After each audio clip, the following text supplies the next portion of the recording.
ఆస్తి అవకాశం ఉంది కదా అని అమ్మాయిల జీవితాలతో ఆడుకుంటూ ఏకంగా చంపేస్తున్న దేవనకొండ నరేష్ కుటుంబ సభ్యులను అరెస్ట్ చేయాలని ఐడ్వా సిపిఎం డివైఎఫ్ఐ నాయకులు డిమాండ్ చేశారు.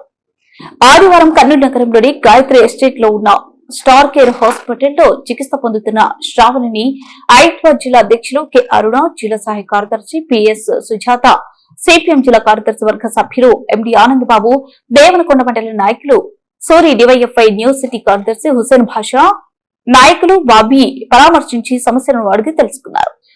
ఈ సందర్భంగా వారు మాట్లాడుతూ కర్నూలు జిల్లా దేవనకొండ మండల కేంద్రంలో గత 10 రోజుల క్రితం కట్టుకున్న భర్త భార్య శ్రావణిని హత్యాయత్నం చేసి కొడుకుని ఏకంగా నీళ్ల డ్రంలో ముంచి చంపిన ఘటన అత్యంత దుర్మార్గమైనదని వారు విమర్శించారు. ఘటనలో కేవలం నరేష్ ను మాత్రమే అరెస్ట్ చేసి చేతులు దులుపుకోవడం సరైనది కాదని, హత్యకు కారణమైన హత్యను ప్రోత్సహించిన కుటుంబ సభ్యులందరినీ అరెస్ట్ చేయాలని వారు డిమాండ్ చేశారు. ఆర్థిక లేమితో ఆయువు కోసం పోరాడుతున్న శ్రావణిని బతికించాల్సిన బాధ్యత ప్రభుత్వానిది అన్నారు.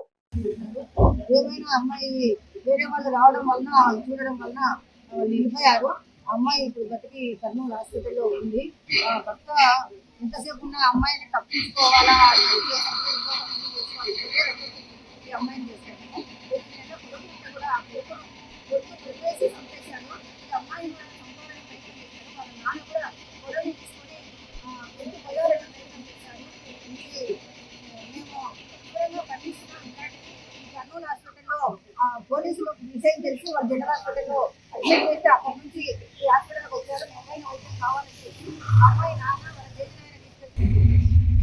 ఒక అమ్మాయి పైన తాను దారిపోయిన సంఘటన జరిగింది. ఇది దేవనకొండలో జరిగిన సంఘటన. ఇక్కడ 11 రోజుల కిందట ఒక అమ్మాయి పైన అనుమానం చెప్పి తన కొడుకుని నీళ్ళలో ముంచి చంపేయడం జరిగింది. అదేవిధంగా మరి అమ్మాయిని కూడా చంపాలని ఎంతో ప్రయత్నం చేస్తున్నాడు. దాంతో రాడ్తో కొట్టి ఆ అమ్మాయిని స్పృహ లేకుండా చేసి చేతులు కొరకడము అవి చేయడం జరిగింది. ఈ సంఘటన చాలా తీవ్రమైన సంఘటన, చాలా దుర్మార్గమైన సంఘటన మేము మహిళా సంఘంగా భావిస్తున్నాము.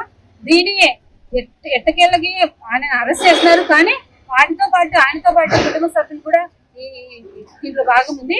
ఆ కుటుంబ సభ్యులను కూడా అరెస్ట్ చేసి వాళ్ళకి కఠిన శిక్ష విధించాలని, అదేవిధంగా తనకి ఆస్తి ఆశించాలని అనే డిమాండ్ మేము అమ్మాయిల బతుకుతో ఆడుకుంటున్నటువంటి నరేష్ కుటుంబ సభ్యుల పైన కఠినంగా శిక్షించాలని చెప్పేసి ఈరోజు సిపిఎం పార్టీగా మేము కోరుతా ఉన్నాం.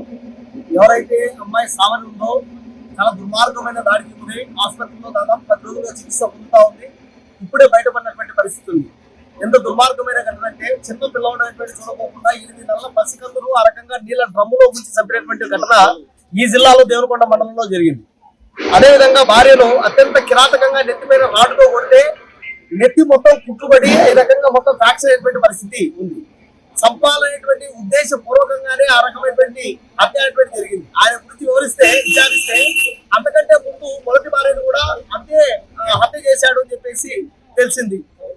ఈ అమ్మాయి కూడా బాబు పుట్టిన తర్వాత అమ్మాయికి తెలియకుండానే ఆపరేషన్ కూడా చేయించారు. అంటే వీళ్ళు పరిస్థితి ఏమంటే మా దగ్గర ఆర్థికంగా అవకాశం ఉంది, సౌలభ్యం ఉంది కాబట్టి అమ్మాయిల బతుకులతో ఎట్లయినా ఆడుకోవచ్చు అని చెప్పే దాంతో ఆ రకంగా అమ్మాయిని అప్పుడే